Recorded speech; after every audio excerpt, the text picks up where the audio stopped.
Well, hello there and welcome back. This week we're going to talk about composure, and typically we start out with the competency, composure, in your organization. Really, when we think about composure, it's a people thing. So when we talk about composure this week, we're going to talk about composure and the people that make up the organization. Now, when I was younger, my sense of composure, which is that sense of calm and control that others see in you, may not have been up to par with where I would like to be. Now, for me, I always thought I was in control. I thought that in which I expressed was okay because it's the family I grew up in. The family I grew up in was very loud, and they talked at the top of their lungs a lot of times, and sometimes had to shout. Why? Because we had very large families in various parts of where we lived. So when we met with them, the only way to get a point across sometimes was to shout or to be a little bit louder than the next person. That can be construed as not having composure. For me, it was just a natural part of my life. You know, I grew up, I'm Italian, I'm Irish, I'm German, and I'm Greek. So when I think about all those things, and then I add on top of it that I grew up in Chicago, that changes things a bit for me because that's the sense of community that I had. Now, for me, it's just a natural thing. But for others who that sense of calm is keep calm and carry on, for those of you who are from Canada or from Britain, you understand that. That keep calm and carry on, the calm was sometimes in the chaos for me. Now, for those in the organization that weren't comfortable with that, that created another little ripple. So composure, when you behave in the organization, is read the room, look around, make sure that you know what composure looks like in your organization. Talk to your leader about it. Behave in manners that really represent where you are rather than who you are sometimes, and then figure out how you weave in the who you are portion when you deliver messages. For me, again, thinking it was a natural thing to raise my voice, that wasn't necessarily the greatest idea. Now, from an organizational perspective, and those within the organization, be careful, because there are many people earlier in my career who I think chose the opportunities to look at ways to get that out of me to where my voice got louder and I got a little bit more not calm or not composed. And they would encourage the behavior to where it was loud. They knew it was going to happen.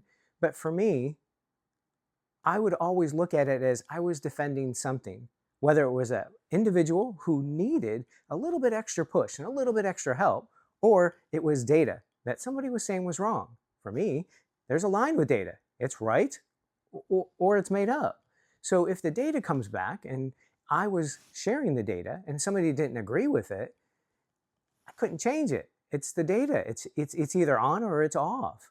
Like the lights that I have around me, I can either turn it on or turn it off. The data is either the correct average or made up.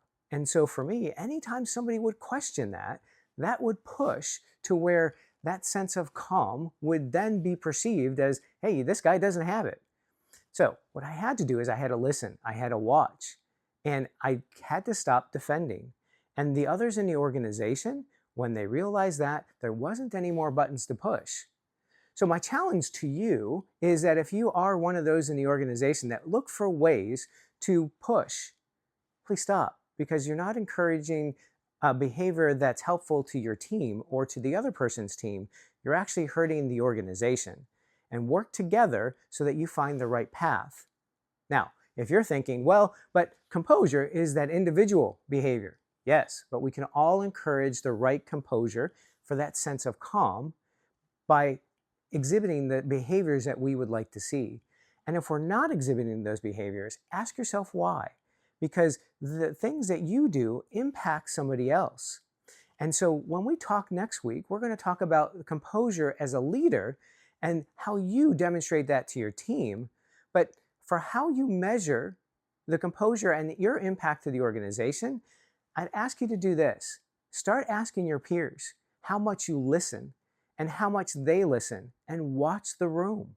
And that's how you're going to measure how it's impacting your organization.